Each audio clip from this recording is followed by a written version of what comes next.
পানি হয়ে যেত। সে বরং ওই টাকাগুলো নিয়ে দেশে চলে আসছে। এরপর আমার সাথে একদিন দেখা হওয়ার পরে বলে, ভাই আল্লাহ সুবহানাহু ওয়া তাআলা আমাকে গর্তে পড়তে যাচ্ছিলাম, ধাক্কা মেরে মক্কা থেকে দেশে পাঠায়, এক ধাক্কা দিয়া মক্কা থেকে আল্লাহ তাআলা আমাকে পাঠিয়ে দিয়েছে।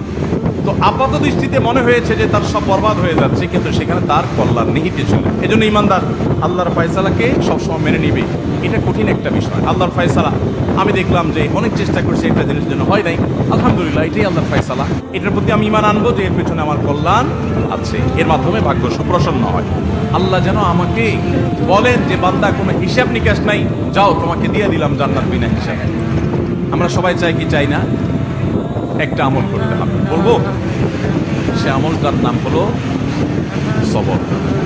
সে আমলটার নাম কি ভাই? সবর। ইন্নামা ইউওয়াফাস সাবিরুনা আজরাহুম বিগাইরি হিসাব। আল্লাহ বলেছেন